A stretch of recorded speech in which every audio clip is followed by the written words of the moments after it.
Hello ladies and gentlemen, and welcome back to my channel. And in this video we're going to be reacting to 6 ways British and American driving is very different. And again, this is another video by Lost in the Pond, where it seems to be going on a craze over here at the moment. And again, the original video is linked down below in the description, as well as all my other social media links if you'd like to go check them out, such as my Twitter, my Twitch, and my Instagram, and if you all could give them a follow, it would mean the world. But before getting into this video, I have to quickly state that 90% of you guys who are currently watching my content are not subscribed. So if you are coming back for more content and you do enjoy it, you know, it's free, it's simple, it's quick, and it means a lot to me if you hit that subscribe button, and maybe if you're feeling special, hit that notification bell so you know exactly when I upload next. But without further ado, I'll stop blabbering on and let's get it on with this reaction. If you've ever seen those country roads in the United Kingdom, I think half of American cars wouldn't be able to fit. They'd have... I agree. Instantly. I know I've just stopped it instantly, but I 100% agree. They're so much wider. Like, my car, I own a Ford Fiesta. Quite a small car. Yeah, it's quite small. In a country lane, you can barely fit 2 of my car.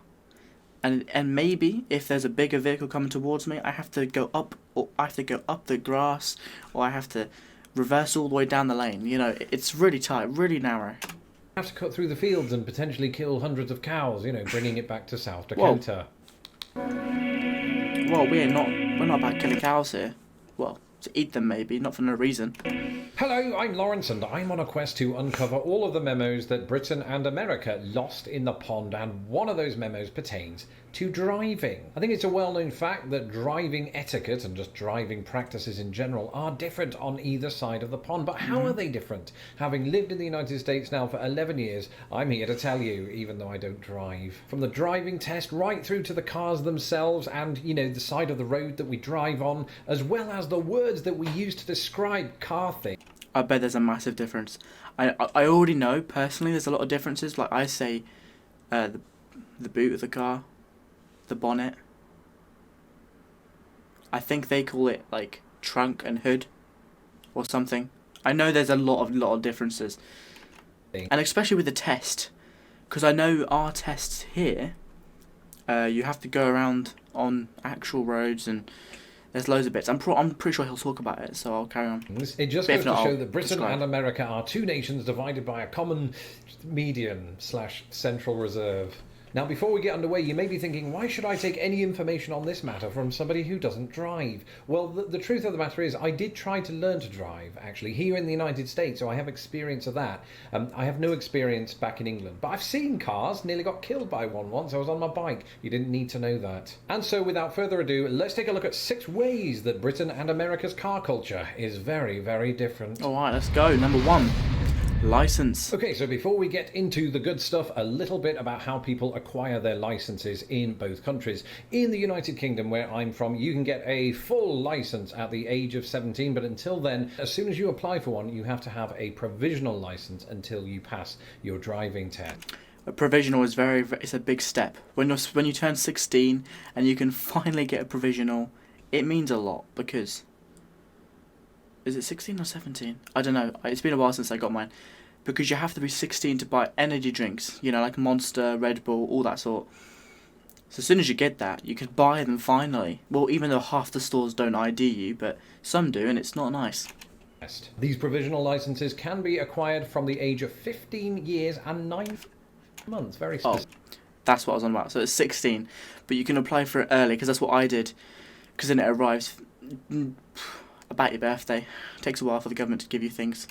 Whereas in the United States, this actually varies from state to state. And they don't really call that pre-license a provisional license, but a restricted driver's license. And notice, of course, the difference between driving license and driver's license, and the spelling of license. Now, like I said, it does differ from state to state. In South Dakota, for example, you can acquire one of these restricted licenses from the age of 14 years and 3 months. And that's issued by a department called the South Dakota Department of Public public safety. But, to be fair, South Dakota is one of the 5 least densely populated states in the nation, so it's the cows that I worry for. Now, that's kind of an extreme example, and in any case, when we're talking about passing your driver's test and getting your full unrestricted license, that will happen anywhere from the age of 16 to 18, 16? That's insane. depending on the state. Now, in Britain, a driving test consists of 3 sections. You've got your theory exam, your hazard perception exam, and then your supervised driving exam. Now, in the United States, or at least Indiana, where I took lessons, I was taught by a combination of my wife and my grandfather-in-law, who to this very day remain among the bravest people I've ever known. But to even get to the point of taking those driving lessons, I had to take a written test, which was easy. I didn't even revise for it. It was mostly common sense stuff. And I had to have an eye test as well, just to make sure that I could see things. And once I passed the written test and the eye test with flying colours, hazel mainly, I was then given a learner's permit, or was it a restricted licence? I'm confused about that. But something was given to me and I was able to drive around parking lots for a bit.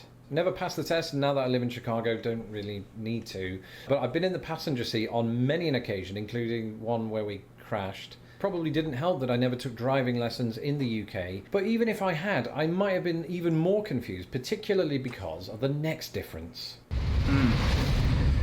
Right and left. I think it goes without saying, mostly because most people are aware of this, that Britain and America definitely drive on different sides of the road. Indeed, I've heard British people say, why do Americans drive on the wrong side of the road? But I don't think the burden of accountability lies with Americans. Indeed, like the United States... I've actually got a fun fact.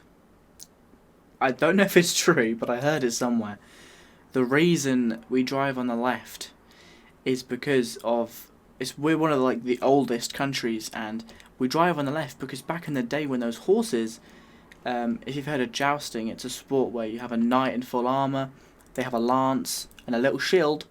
I'm holding them, but you can't really see me. I am acting it out, and they charge towards each other. And they're both on the left side because then the lances are facing towards the enemy. Because you have your shield in your left and you have your lance in the dominant stronger arm, which is your right one in pretty much 80% of the cases. So that's why we drive on the left, because we always rode the horses on the left. Fun fact. States, the majority of the planets, not including oceans, drive on the right. Because of this, of course, America has the steering wheel on the left, Britain has kept theirs on the right. But this was not always the case, at least in terms of American cars and American roads. Before the 1908 launch of the Ford Motor Company's Model T, virtually every car in America placed the steering wheel on the right. In fact, Ford only made that change to make it easier for people entering on the passenger side to avoid oncoming traffic. Until this, though, long after a law was passed in 1792 mandating that vehicles, horse buggies and the like, must travel along the right side of the road, it was widely accepted that steering should take place on the right. Evidence of this can still be found today, in fact, in Amish communities where horse buggies are sometimes steered in this manner. When mass production of American cars began in the late 19th century, it was widely viewed that right-hand steering was the preferred method, since, it had evidently worked out just fine for the journeyman of yesteryear. However, by the turn of the century, motor companies began looking for innovative new ways to sell their latest product. Cadillac introduced the first lever-operated headlights, while the Marmon Motor Company is believed to have pioneered the use of a rear-view mirror in 1911, and so it was that Ford introduced left-hand steering in 1908. And because it was later seen that left-hand steering was conducive to safer driving, since it was easier for the driver to judge his or her proximity to oncoming traffic, this new way of steering became virtually standardized by the mid-1910s, and has remained thus to this very day. But there is one United States territory that has bucked the trend, and that's the United States Virgin Islands. There, they drive on the left despite the fact that the steering wheels are also on the left. It must be chaos, who knows? I've not tried it, but maybe one day. Now, whether you drive on the right or the left, there's no disputing which country has the most cars. True. When it comes to car ownership, Britain cannot hold a candle to the United States. And that probably makes sense for reasons that I've outlined before. We have a fairly well-connected rail system across the entire country. That's something that the United States does not really boast. And in Britain, most towns and cities do have a fairly comprehensive bus system. So you don't always have to drive to work, for example, or to your kid's sports day. If you take the bus, you've got an excuse if you're late. America is a wide open country. Not everywhere has great public transportation. And add to that the And most people just walk places as well. Or bike, you know. popularity around cars is just a big part of American culture. Certainly has been since the 20th century. And so these reasons perhaps account for why there are only 471 cars in Britain for every 1,000 people. Oh, wow. I say only, that probably sounds like a lot, but that number includes children in the population. So if you just eradicate children, not literally, just in this scenario, then, you know, that number is going to be quite a lot higher. But it probably still wouldn't reach America's number of cars per person, even if you include American children in this. Some of whom, of course, South Dakota knows all about that. Because in the United States, there are 838 cars for every 1,000 people. That's a lot of Now, cars. certain states in America do have a disproportionate stranglehold on this very stat. Take, for example, the state of Wyoming. There are more cars per capita in that state than any other state in the nation. There are, in fact, 1,100 cars for every 1,000 people. It is one of 7 states in the Union where cars outnumber people. And then there's car production as well. The United States is the second highest producer of automobiles in the entire world behind China, and it's certainly way ahead of Britain. And so much for the number of cars. What about the amount of miles we're actually driving? Well, the United States absolutely kicks Britain's arse on that one. A 2010 study found that British people on average drive about 6,500 miles a year, which if you do the mathematics on that, that's about 18 miles a day, which that sounds like a lot to me. But that's nothing compared to the United States, because Americans on average are doing twice that amount each year. The Well, it makes sense. Everything's further away there. average American drives about 13,000 miles a year, which is about 36 miles a day. That sounds like hell, and I know that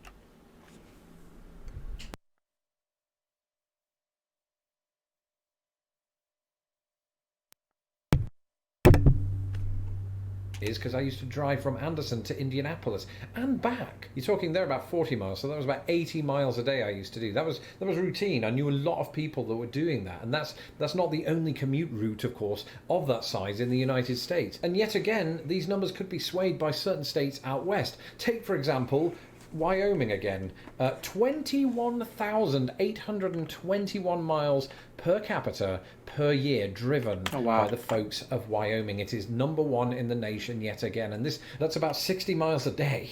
So, I mean, this is the state of Wyoming where there are only 2 escalators in the entire state. They're used to doing things the hard way. It's official, there are no two ways about this. American cars, and you can quote me on this, American cars are approximately massive. For once, I don't really have any statistics to back this up, it's observational fact. In the US, you have chunky SUVs, massive 4x4 trucks, and those big family vans that hold up to 287 children. In Britain, you have the hatchback. All that Similar to mine. to say that cars are just smaller in the United Kingdom. I mean, most things are, right? The roads are smaller, so we have smaller cars and we have fewer people using them in general. Here, those 4x4 trucks that Marty covets in Back to the Future and eventually gets are fairly common here. You've probably seen them. They're usually owned by people who think they own the roads. If you've ever seen those country roads in the United Kingdom, I think half of American cars wouldn't be able to fit. They'd have to cut through the fields and potentially kill hundreds of cows, bringing it back to South Dakota. Of course, they're less likely to do that if drivers have a better understanding of signage. Oh, you have to learn so many signs over here. So many. There's millions of types of signs, There's apparently. a big difference when it comes to road signs, and that's partly because in Britain we conform largely to European standards and Americans, weirdly, don't. I'm being stupid on purpose, just enjoy it, but that's why British signs around the country are very similar to what you might find in, say, France or Germany and the like, except, without kilometres. We have miles, despite being metric, and our signs are in English, unless you're in Wales, where they're written in consonants. And in the United States, there is adherence to the Manual on Uniform Traffic Control Devices. This is chiefly federal guidance on road signage, but there are some states, 8 in fact, that go by their own state's version of what the signage should be. So depending on the state you're in, the signage could be different. So do look out for that if you're ever moving here, or even if you live here already and you're travelling to another state. And then some states, you know who you are, have a combination of both state and federal regulations. That is called sitting on the fence. Now, quick caveat here, when it comes to US and British signage, it's not all entirely different. Take, for example, the stop sign. They're almost identical.